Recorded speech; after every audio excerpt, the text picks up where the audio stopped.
아버지 우리하여 주시옵소서.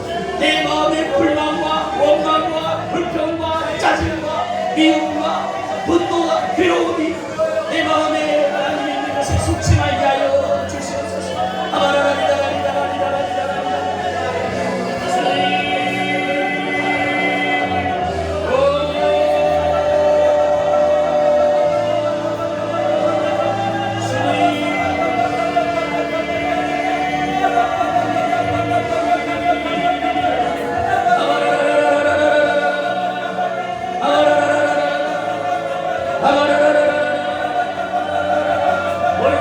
하늘 문을 열어 주시옵소서.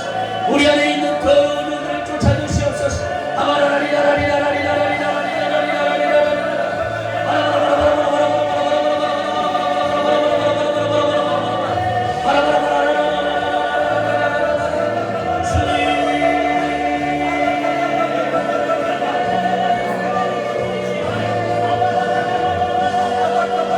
믿음으로 선포하는 하나님 믿음 가운데 나가게 하여 주시옵소서. 속지 말게 하여 주시옵소서. 내가 누구인지를 깨닫게 하여 주시옵소서.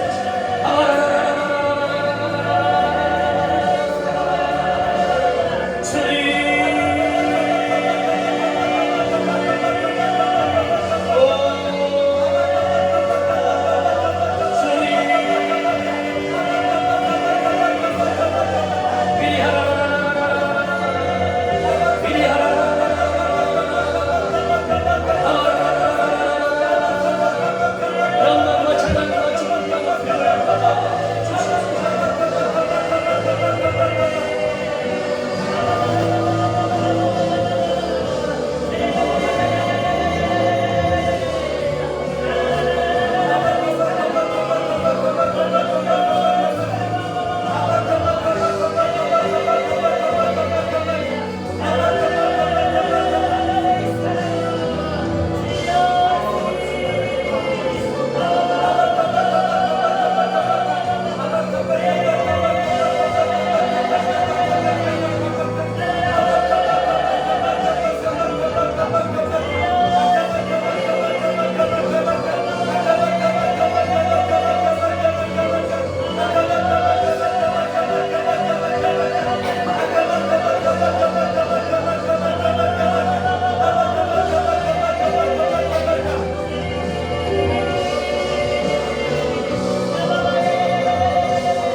할렐루야. 하나님 아버지, 여기까지 크게 은혜 베풀어 주심을 찬양하며 감사드립니다.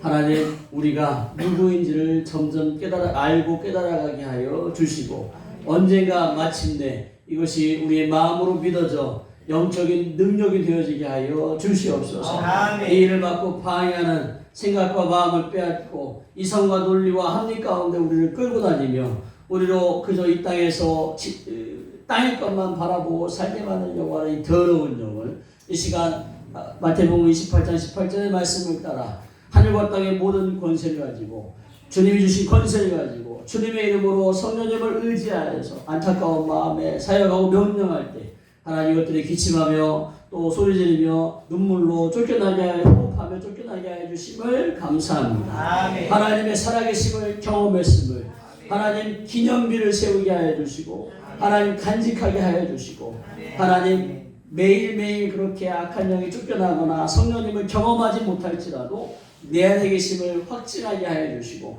나를 성전 사모심을 붙잡고 나아가는 우리 귀한 어떻게 하든지 생각이 바뀌어지게 하여 주시고 하나님 말씀 가운데 믿음으로 취할 수 있는 그래서 세상에 휘둘리지 않도록 하나님 도와주시옵소서. 이 가운데 성령님이 임하셔서 하나님 기침하며 쫓겨난 모든 더러운 것들이 다시는 우리 안에 숨어 들어오거나 또 옮겨다니거나 남아있지 못하게 나오는 주시로 천사에 결박하여서 예수님의 발 앞에 처해 주심을 감사드립니다. 하나님 이것들이 떠난 자리를 하나님 울타리 치고 진을 쳐서 우리의 기업이 될 수 있게 하게 하나님 말씀으로 하나님의 사랑으로 채워 주시옵소서. 그래서 영적인 비공간이 없도록 하나님 소재되고 청소만 되었지 하나님 채워지지 않으므로 다시 빼앗기지 않도록 성령과 능력과 하나님의 사랑을 말씀으로 부어 주시옵소서. 그리고 남아있는 것들은 하나님의 기회가 때 하나님의 때에 또 하나님 우리가 영적으로 깨달을 때 이것이 쫓겨날 수 있도록 기회를 허락하여 주시옵시고 이 일 가운데 너희들은 성령의 밧줄에 묶임받을 지어다. 육신을 괴롭히고 마음과 생각을 빼앗고 또 우리 삶 가운데 영향력을 주는 이 더러운 것들아 너는 성령의 밧줄에 묶임받을 지어다. 하나님 이제 하나님 5월의 마지막 주간을 지나며 새로운 6월을 준비합니다. 하나님 무더워지고 이런 것들이 하나님 짜증이 되고 불평이 되지 않게 오히려 이러한 사계절 가운데 우리로 하나님께서 주신 이런 푸르름을 바라보게 하여 주시옵소서. 하나님 장마기간에는 하나님께서 물을 허락하심에 감사하게 하시고 하나님 무더위 가운데는 하나님 이 가을과 겨울을 위해 하나님 예비하심을 보는 지혜를 허락하여 주셔서 하나님의 통치하심에 하나님 순응하고 하나님의 역사하심을 나타내는 우리 귀한 하나님의 사람들이 다 되어지게 하여 주시옵소서. 이 시간 또 하나님 아버지 사역 후에 예언 가운데 하나님 기름 부어주셔서 하나님의 마음이 풀어지는 귀한 시간이 되게 하여 주시옵시고 예언을 통하여 영적인 세임과 하나님께서 내 깊은 속을 알고 계심을 깨닫고 하나님 용기를 얻는 귀한 시간이 되게 하여 주시옵소서. 여기까지 은혜 주심을 감사하고 예언받고 돌아갈 때 하나님 함께하여 주셔서 빗길이지만 안전운행하게 하여 주시고 또 안전귀가가 되게 하여 주시고 하나님의 놀라우신 일하심을 품고 주무실 때 허리가 펴지게 하여 주시고 몸이 치유되게 하여 주시고 생각이 바뀌어지게 하여 주시고 믿음이 성장하게 하여 주시옵소서. 이 시간도 하나님께 영광 돌리며 감사하며 예수님의 이름으로 기도합니다. 아멘. 하나님께 영광